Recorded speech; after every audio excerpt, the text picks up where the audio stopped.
अख्रांदा स्काइनि बानजायनायाव बुरखां खुंगा 8.0 थुनफावथाय बादायलायनाया खुंफुंजागासिनो।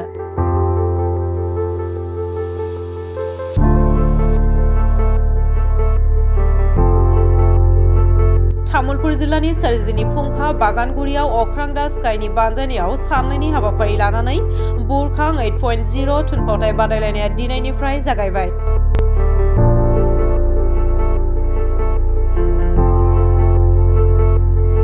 आगुनि बोसोराव जेरैबायदि गाजा गोमजायै गाब गोनां हाबाफारिजों खुंदों थिक बेबादिनो 26 आरो 27 मार्च खालाराव साननैनि हाबाफारिजों बे थुनफावथाय बादायलायनायखौ खुंफुंनाय जायो।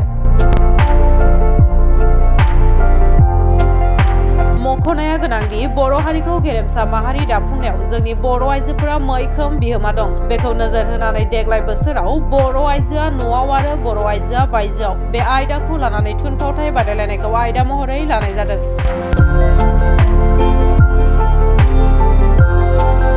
थुनफावथाय बादायलायनायखौ खुंफुंनायनि गेजेरजों अख्रां बर'आ बुंथियोदि जोंनि थांखिया गामि ओनसोलनि आइजोफोरखौ समाजारि बिथिङाव थुनफावथायनि गेजेरजों सांग्रांथि होनायजों लोगोसेनो आइजोफोरनि गोहोखौ गोख्रों खालामनाय। थुनफावथाय बादायलायनायनि सेथि बान्था महरै 44,444, नैथि बान्था महरै 33,333 आरो थामथि बान्था महरै 22,222 नोगोद रां होनाय जागोन।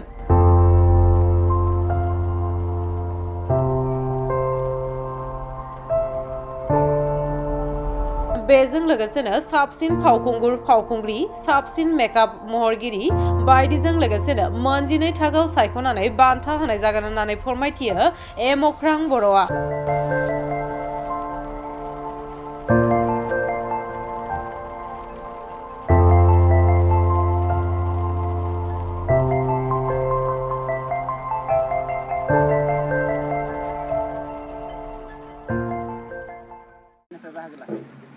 देग्लाय 8थि जोंना 8.0 बुरखां 8.0 खुंगा 8थि बुरखां दिन्थिफुंनाय थुनफावथाय बादायलायनाय दिनै मोननै टीम माबादों ओमफ्राय बायदि बायदि जों एसे हाबाफारि लादोंमोन।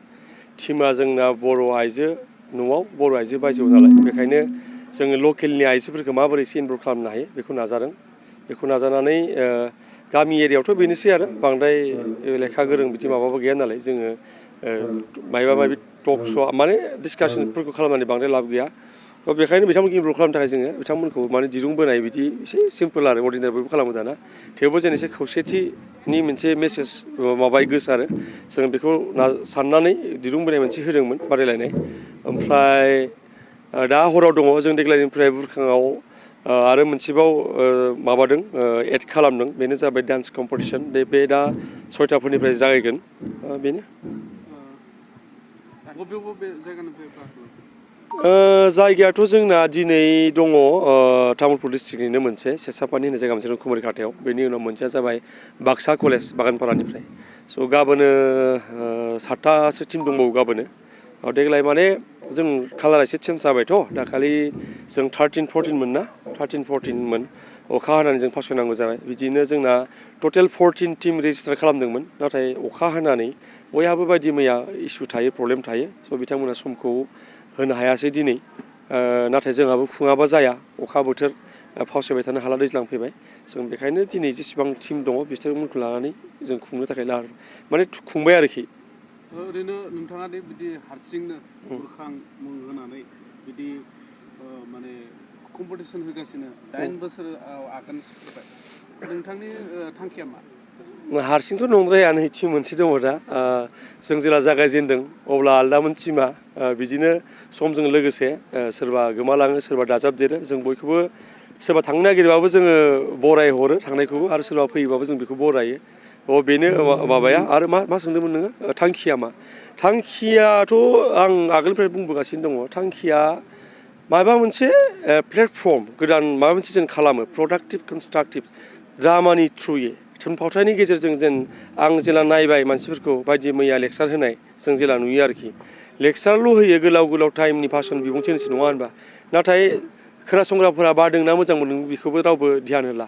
जों बे सेम मेसेजखौ सेम बाथ्राखौ जुदि जोङो थुनफावथायनि गेजेरजों होयो अब्ला बेहाय मोनसे प्रडाक्टिभ कनस्ट्राक्टिभ मोनसे माने सरासनस्रा सुबुंफोराबो बुजिनाय जायो आरोखि बे थांखि लानानै गोदान जोलैनो माबा मोनसे प्लेटफर्म साननायनि जेन ज' जालायनो हायो जोङो बेफोरबायदि बायदि मैया थांखि लानानै बेखौ खुंदोंमोन आरोखि फिसायैनो बिदिनो देग्लाय टटेल 12 दङ जोंना best drama second best third बेस्टआव थाखाबाय ओमफ्राय बेस्ट एक्टर बेस्ट एक्ट्रेस बेफोर थाखायो टटेल 12टा आरो जोङो नैबे समाव आङो बेखौ जोंहा स्पन्सर दङ अफिसियेल पार्टनार जोंनि गासै प्राइज मानिखौ जोंहा आइ आफा हटेल एन्ड रेस्टुरेन्ट होननाय मोनसे फसंथान दङ क'क्राझाराव बिथांमोना हस्पिटालबो दङ आइ आफा हस्पिटाल मेडिकेल स' बिथांमोना जोंनि गासै प्राइज मानिखौ बिथांमोना स्पन्सर खालामदों आरोखि स' जोङो अरायबो बिथांमोननि खाथियाव ग्रेटफुल थेंकफुल आरो बेजों लोगोसे बायदि मैया समाजनि मानसिफ्रा जोंखौ सापर्ट खालामदों जिहेथु नोंथाङा